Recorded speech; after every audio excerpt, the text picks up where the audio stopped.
बाजार में पूरी जगह भीड़ भाड़ थी। गाड़ियों की चिल्पाव से कान फटे जा रहे थे। धनतेरस का दिन था। लोग दुकानों पर टूट पड़े थे। कोई जगह ऐसी नहीं थी जहां भीड़ भाड़ ना हो। शिल्पा एक हफ्ते से बीमार पड़ी थी। दिवाली सर पर थी, काम पर भी नहीं जा पा रही थी। दिन रात की हाय तोड़ मेहनत के बाद जो कुछ मिलता था उससे तो घर की दाल रोटी ही चलाना बहुत मुश्किल था। उस पर से 11 बरस की सुनील की जिम्मेदारी। शिल्पा ने सुबह सुबह को अपने आंचल की गार्ड से मुड़ा तुड़ा 50 का एक नोट सुनील की तरफ बढ़ाते हुए कहा, सुनील, बाजार से चावल, टमाटर और दाल ले आ, खिचड़ी बना देती हूँ। दादी, हम फूलझड़ी भी नहीं खरीद सकते हैं। बेटा, बस यही पैसे ही मेरे पास है। चाहे कुछ खा ले, चाहे फुलझड़ी जला ले। सुनील अपनी मुट्ठी में 50 रुपए दबाए। कभी हलवाई के दुकान पर रुकता तो कभी पटाखों की दुकान पर। वो एक रंग बिरंगे कपड़ों की दुकान पर जाकर खड़ा हो गया। दुकान पर बहुत भीड़ भाड़ थी।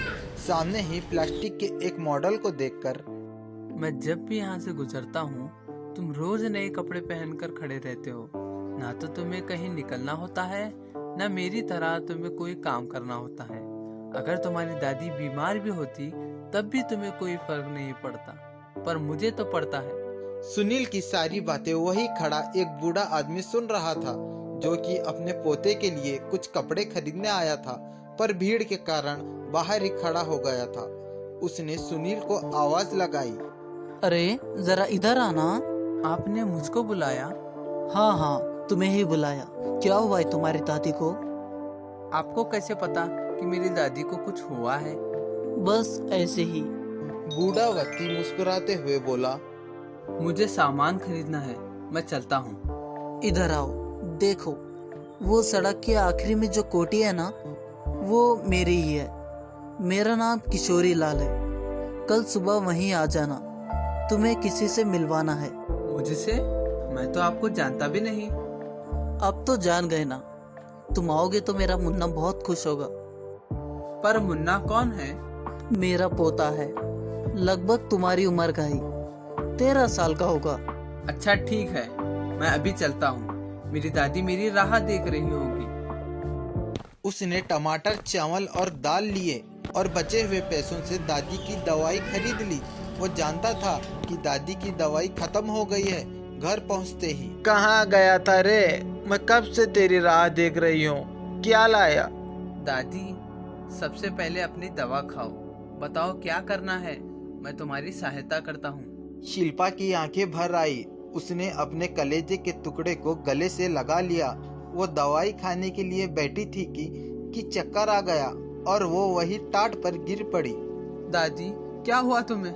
उठो ना, मैं पानी लेकर आता हूँ। झट से वो पानी लेकर आया और दादी के मुंह पर छींटे मारा, पर दादी नहीं उठी। सुनील भागते हुए किशोरी लाल के कोठी पर पहुंच गया। मुझे किशोरी लाल जी से मिलना है, जल्दी। दरबान उसको कोठी के भीतर ले गया। किशोरी लाल कुर्सी पर कुछ सोचते हुए बैठे थे। उसको घबराए हुए देखकर वो बोले, क्या हुआ सुनील? सुनील उनके पैरों पर गिरकर रोते हुए बोला, दादू, मेरी दादी अचानक बेहोश हो गई है, कुछ करिए। मेरी दादी के सिवा कोई नहीं है। किशोरी लाल तुरंत उठे और ड्राइवर को बुलाया। आओ बेटा, बैठ जाओ गाड़ी में। घर का बताओ। सुनील ने बता दिया। तब तक उन्होंने डॉक्टर को फोन कर दिया। जब तक वो सुनील को घर लेकर पहुंचते, डॉक्टर भी आ गया। चलिए, देखिए मेरी दादी कुछ नहीं बोल रही है। किशोरी लाल जैसे ही भीतर गए और शिल्पा की तरफ देखा, उनके आंखों के सामने अंधेरा छा गया। ये तुम्हारी दादी है? जी। डॉक्टर ने तुरंत आला लगाया और एक इंजेक्शन लगा दिया। चिंता करने की कोई बात नहीं है, कमजोरी की वजह से बेहोश हो गई हैं।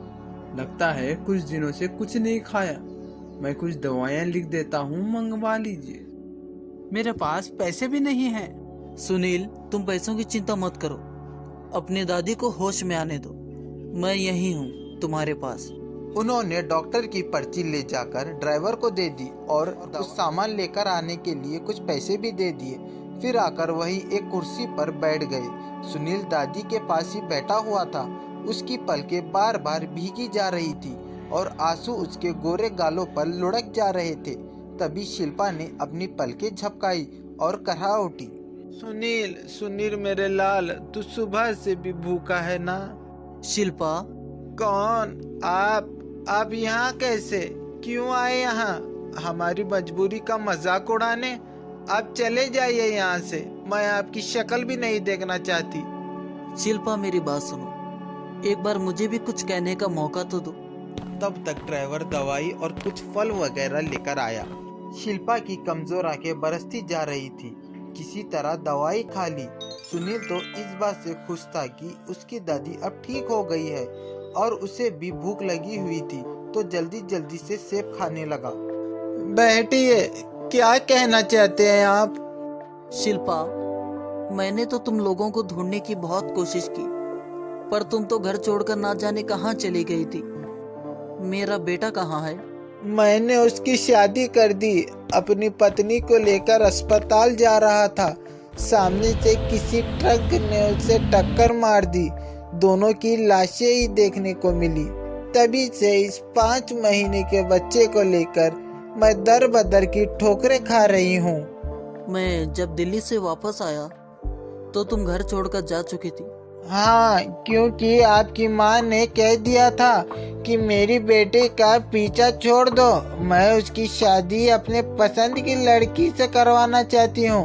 तुम अगर खुद नहीं जाओगी तो मैं धक्के मार कर निकाल दूंगी। उन्होंने तो मुझे बताया कि तुम मेरे दोस्त राजेश के साथ चली गई थी। आपने मान भी लिया था? हाँ, क्योंकि राजेश भी तुम जाने के बाद गायब हो गया था। छी, कितना बड़ा इल्जाम लगा दिया आप लोगों ने मुझ पर। राजेश के सामने तो मैं कभी गई नहीं। वो घर में आते थे तो माँ जी उनसे बात करती थी। माँ जी को तो मुझे आपकी जिंदगी से निकालने का बहाना चाहिए था और वो अपने मकसद में कामयाब हो गई। पर आप तो मुझे जानते थे ना। तुमने मेरा इंतजार तो किया होता। मैंने बाद में कितना ढूंढा तुम्हें। मैं नहीं जाना चाहती थी, मुझे जबरदस्ती निकाला गया। वो लोग तो मेरे बेटे को भी मुझे नहीं देना चाहते थे, पर मैं रात को चुपके से निकलकर भाग आई। जब मुझे पता चला कि मेरा दोस्त राजेश तो बहुत पहले ही खत्म हो गया था, तब मुझे एहसास हुआ कि सारी बातें मनगढ़ंत थी। लेकिन तब तक बहुत देर हो गई थी। मेरी शादी हो गई थी। मेरी पत्नी मेरे बेटे को जन्म देने के बाद ही चल बसी। मैंने भी उसे अकेले ही पाला, उसकी शादी की। पर जब उसका बच्चा हुआ तो वो अपाहिज था। वो दोनों उसको मेरे पास ही छोड़कर विदेश चले गए और कभी नहीं आए। सब अपने कर्मों का फल है।